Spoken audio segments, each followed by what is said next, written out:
Guys, welcome back to our channel ease learning. मेरा नाम है गीतांजलि और आज हम लोग शुरू करने जा रहे हैं हमारा ब्लॉक 2 का यूनिट 6, जिसके अंदर हम लोग एरे के बारे में पढ़ेंगे। गाइस, एरे अपने आप में एक बहुत बड़ा चैप्टर है, तो हम लोग इस वाले चैप्टर में सिर्फ थ्योरी पोर्शन कवर करेंगे एंड नेक्स्ट वीडियो में हम लोग ये देखेंगे कि हम लोग इसको इम्प्लीमेंट कैसे कर सकते हैं, कैसे हर एक एलिमेंट के एरे के हर एक एलिमेंट को हम लोग कैसे एक्सेस कर सकते हैं एक्सेट्रा। ठीक है, तो आज हम लोग देखेंगे कि एरे है क्या। पहले हम लोग देखते हैं एरे है क्या।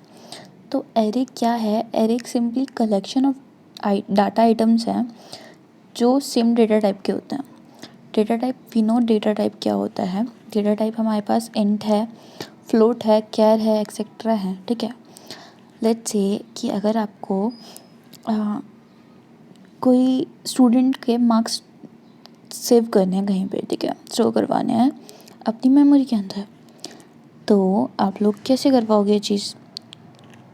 ठीक है, हर एक स्टूडेंट के नेम के लिए ए बी या फिर स्टूडेंट का नाम तो डिक्लेयर नहीं करते फिरोगे आप।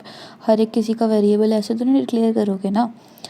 तो करना भी चाहते हो तो कर सकते हो, लेकिन वो 50 स्टूडेंट का ऐसे नाम डिक्लेयर करना बहुत ज़्यादा मुश्किल हो जाता है बंदे के लिए। तो हम लोगों ने उसके लिए हमारे पास सी लैंग्वेज में है एरे। एरे हम लोग किस तरह से डिक्लेयर कर सकते हैं? एरे हम लोग डिक्लेयर कर सकते हैं इंट एंड उसके बाद फिर कोई भी वेरिएबल का नेम जैसे लिखते हैं वैसे वेरिएबल का नेम कोई भी लिखेंगे हम लोग। लाइक से कि मैं कोई क्लास की मार्क्स स्टोर करवाने हैं तो मैं क्लास का नाम लिख दूँगी 9, 10th, 11th, 12th। ठीक है, उसके बाद फिर मैं एक बॉक्स बनाऊँगी, मतलब बॉक्स इन द सेंस जो बॉक्स वाले ब्रैकेट्स होते हैं ना, वो वाला ब्रैकेट। एंड उसके बाद फिर सेमीकोलन, सिंपली एक वेरिएबल हमारा डिक्लेयर हो गया। ठीक है, और इस तरह से हम लोग वेरिएबल को डिक्लेयर कर सकते हैं। वेरिएबल कह रही हूँ, इंट को डिक्लेयर, एरे को डिक्लेयर कर सकते हैं हम। एरे हमारा जो है वो कॉन्टिग्यूनियस मेमोरी लोकेशंस पे स्टोर होता है। कॉन्टिग्यूनियस का मतलब यहाँ पे ये है कि एक मेमोरी अगर हम लोग देखते हैं तो मेमोरी के अंदर छोटे छोटे ब्लॉक्स होते हैं, राइट।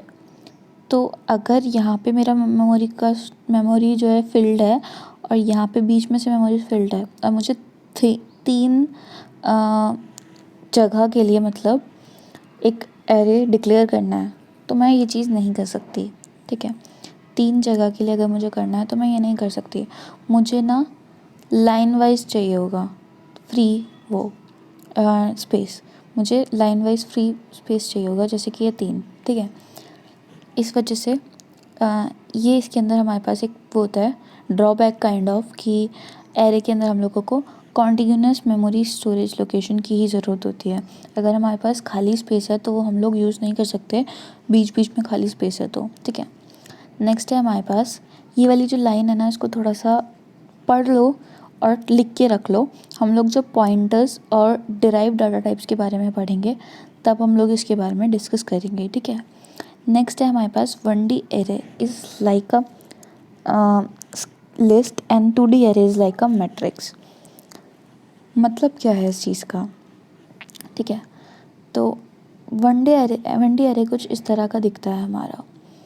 1D एरे के अंदर हम लोग जब सिंपली लाइन लिखते हैं ना एक, ठीक है, और हॉरिजेंटल और वर्टिकल कैसे भी आप लिस्ट बना दो उसके जैसा दिखता है। ठीक है, और मैट्रिक्स हमारा कुछ बॉक्स जैसा दिखता है, या फिर यू कैन से स्क्वायर और रेक्टेंगल जैसा दिखता है, जिसके अंदर हम लोग एक से ज़्यादा, आप लोगों ने देखा ही होगा यार, आप सेकेंड सेम के स्टूडेंट हो, आपने फर्स्ट सेम में सब कुछ देखा होगा। अपना लिस्ट कैसी होती है तो हम लोगों को पता ही है। ठीक है, टेबल जैसा कुछ होता है मैट्रिक्स। ठीक है, और इतना सही है। ठीक है, नेक्स्ट है हमारे पास in C language there is no limit, मतलब हमारे पास डायमेंशंस की कोई लिमिट नहीं है।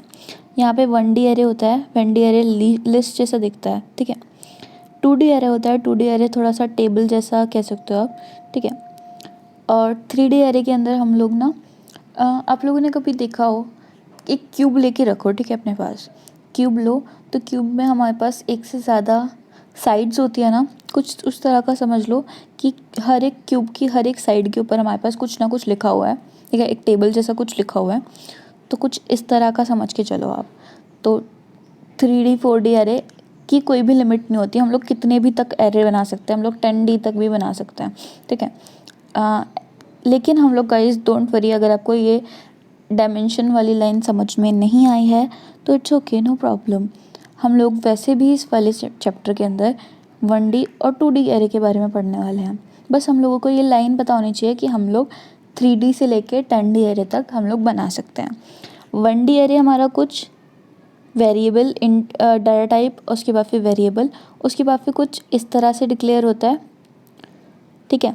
यहाँ पे नाम आएगा, डेटा टाइप आएगा, उसके बाद फिर वेरिएबल का नाम आएगा, जो भी मतलब वेरिएबल या एरे का आप नाम रखवाना चाहते हो। एंड यहाँ पे हमारा एक बॉक्स आएगा, ठीक है। बॉक्स मतलब वही ब्रैकेट जो होता है, ठीक है। और उसके अंदर हमारे पास जो भी वैल्यू लिखी होगी उतनी हम लोग नंबर्स की लिस्ट बना सकते हैं, ठीक है। एक लिस्ट बनानी है मुझे जिसके अंदर मैं 10 लोगों का नाम स्टोर करवाना चाहती हूँ, राइट। 1 2 3 4 5, ठीक है, ऐसे करके। तो मैं यहाँ पे 10 लिख दूँगी सिंपली।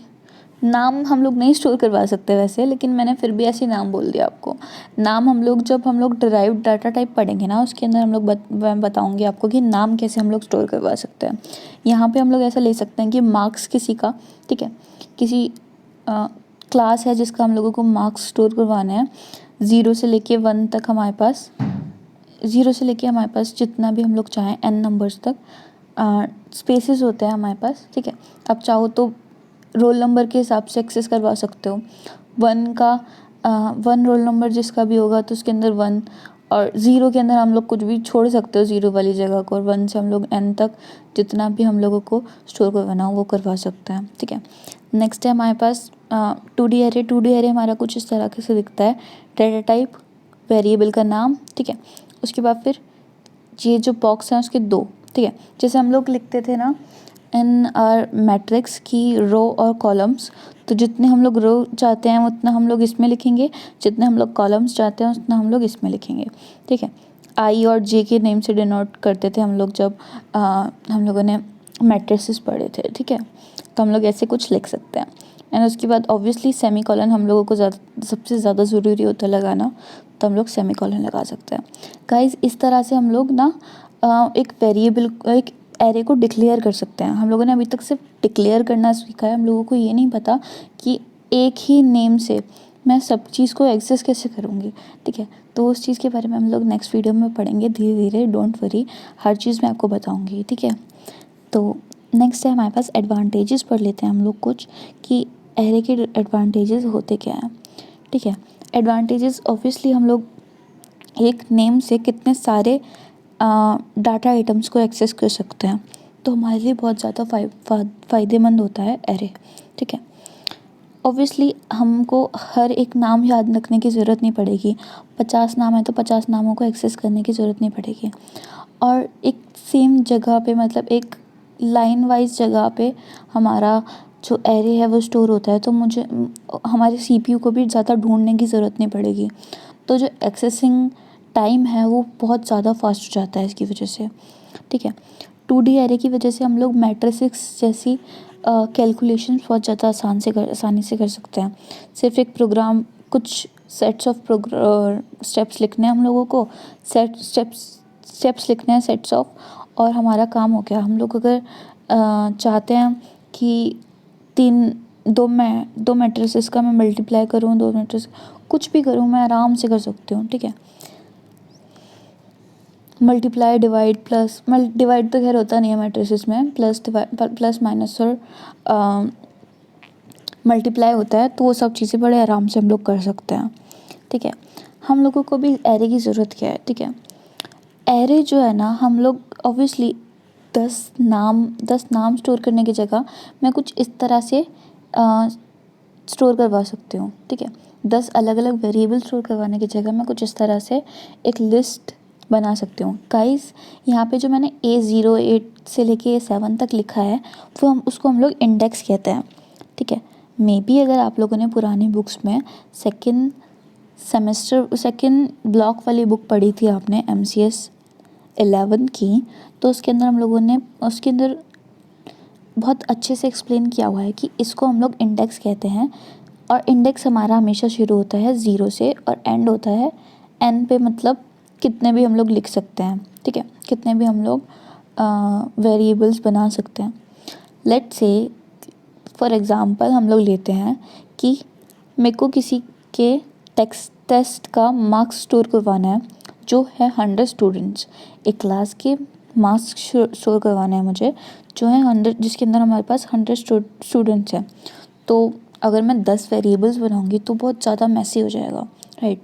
चाहे मैं A1 A2 A3 करके भी स्टोर करवाना चाहूँ तो बहुत ज़्यादा मैसी हो जाएगा, मेरे को समझ में नहीं आएगा कि मैं कौन सा किसका स्टोर करवा रही हूँ।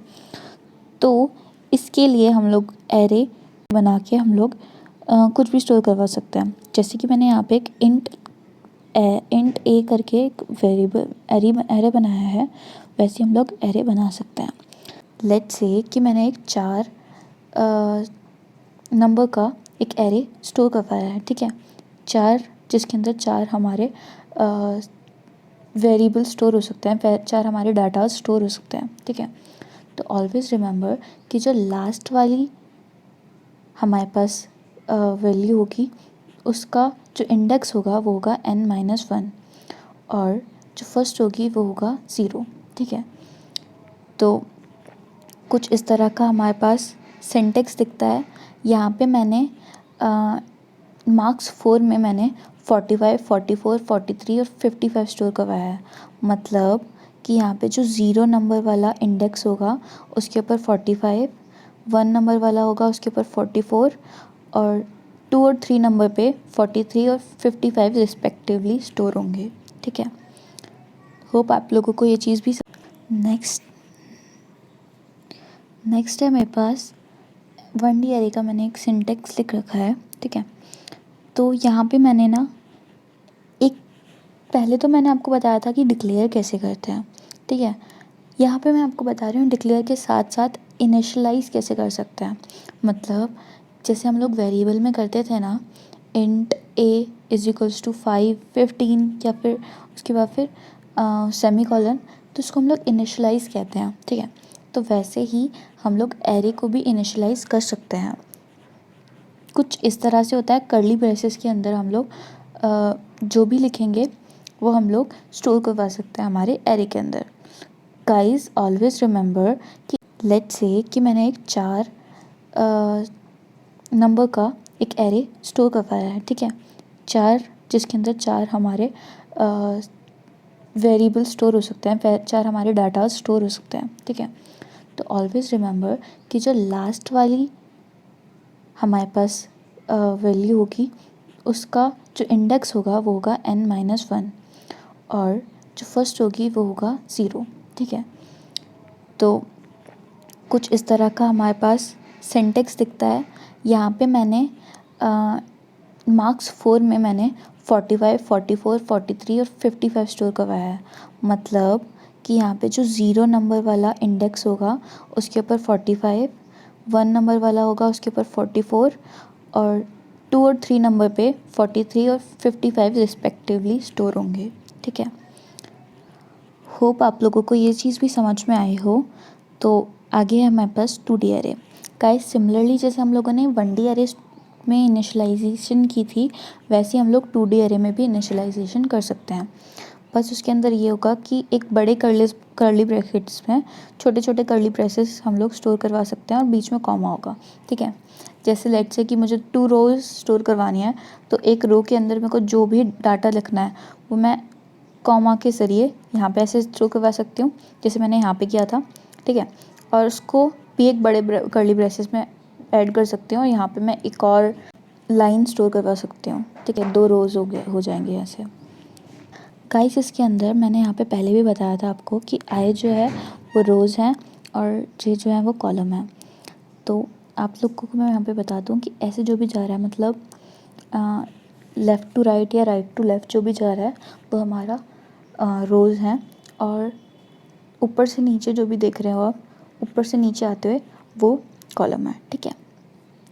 नेक्स्ट है disadvantages. Guys as we all know कि जहाँ पे हमारे पास कुछ एडवांटेजेस हैं वहाँ पे हमारे पास कुछ डिसएडवांटेजेस भी होती हैं, ठीक है। पुअर कॉम्प्लेक्सिटी, टाइम कॉम्प्लेक्सिटी बहुत ज़्यादा कम होती है इसके अंदर, हमारे पास बहुत ज़्यादा बेकार होती है। नेक्स्ट है हमारे पास वेस्टेज ऑफ स्टोरेज। गाइस देखो, एरे जो होता है ना हमारा, वो फिक्स्ड होता है। मतलब अगर मैंने पहले डिक्लेयर कर दिया array a is equals to a is 3, ठीक है, 3 डाटा मैं स्टोर करवाना चाहती हूँ, तो मैं उसको बाद में प्रोग्राम के एंड में जाके या बीच में जाके मैं ये नहीं कह सकती 3+1 कर दो, ठीक है, ऐसी चीज़ मैं नहीं कर सकती। तो फिक्स्ड होता है, तो ये हमारे पास एक ड्रॉबैक है एरे का, ठीक है। नेक्स्ट है हमारे पास कॉन्टिन्यूस स्टोरेज वाली बात। ऑब्वियसली कि अगर मेरे पास कहीं पे खाली जगह है लेकिन बीच बीच में है, तो वो बीच बीच वाली जो चीज़ है वो हमारी बेकार हो जाएगी। नेक्स्ट एक और ड्रॉबैक होता है हमारे पास कि अगर मैंने पहले से ही डिक्लेयर कर दिया 3, ठीक है, तो मैं एंड में जाके मैंने यूज़ किया सिर्फ 2 वैल्यू, ठीक है, 2 जगह स्टोर की मेरी मेमोरी की, तो ऑब्वियसली हमारे पास जो एक जगह है वो वेस्ट चली गई। तो ये हमारे पास थोड़ा सा ड्रॉबैक होता है। गाइस देखो, हमारे ना, अब जब भी आप कुछ भी किसी भी चीज़ के डिसएडवांटेजेस लिखोगे ना, तो आप ना मेमोरी को ध्यान में रखते हुए रखो, क्योंकि मेमोरी ना, एक तरह से आप ऐसे कह सकते हो कि मेमोरी हमारे ना पूरे प्रोग्राम के लिए सबसे ज़्यादा मेन चीज़ है। हम लोग ना चाहते हैं कि हमारे सबसे ज़्यादा कम से कम मेमोरी स्टोर हो, यूज़ हो, ठीक है। तो जहाँ पे भी हमारे पास मेमोरी ज़्यादा स्टोर यूज़ हो रही है या फिर मेमोरी में कोई भी प्रॉब्लम आ रही है ना, ठीक है, ज़्यादा से ज़्यादा मेमोरी स्टोर यूज़ कर पा रहे हैं हम लोग, कम से कम मेमोरी यूज़ करवानी है, ठीक है। जहाँ पे ज़्यादा हम लोग यूज़ करवा रहे हैं वहाँ पे हम लोग ऐसे डिसएडवांटेजेस लिखेंगे, जैसे कि एरे में हम लोग फिक्स्ड नंबर्स लिखते हैं, ठीक है, और अगर हम लोगों के 2 यूज़ हुए तो फिर हम लोग को 3 जो है जगह वो पहले से रिजर्व करके रख रखे होंगे हम लोगों ने, तो जो एक जगह है वो वेस्ट हो जाएगी, ठीक है, और वैसे ही एक्सेट्रा, ठीक है। नेक्स्ट है हमारे पास we will be able to initialize the array. हाँ, तो अगर हमारे पास कॉन्टिन्यूस स्टोरेज नहीं होगी तो हम लोग इनिशियलाइज ही नहीं कर पाएंगे एरे की, मतलब एरे के अंदर वैल्यू वगैरह डिक्लेयर नहीं कर पाएंगे, एरे को डिक्लेयर नहीं कर पाएंगे, simply in simple word it is not possible to increase the size. Okay, ये चीज़ मैंने पहले भी आपको बता दी कि n+1 अगर मैं करना चाहूँ तो मैं ये चीज़ नहीं कर सकती। अगर मैंने n के हिसाब से एक an डिक्लेयर कर दिया तो एक an ही स्टोर होगा, n+1 नहीं कर सकती, ठीक है। तो गाइज़ आज के लिए इतना ही। अगर आपको मेरी वीडियोस पसंद आ रही हैं तो प्लीज़ लाइक शेयर और सब्सक्राइब करो। कल हम लोग इसी को ही इम्प्लीमेंट करके देखेंगे और ये देखेंगे कि हम लोग हर एक जगह को एक्सेस कैसे कर सकते हैं, ठीक है। तब तक के लिए बाय बाय, टाटा।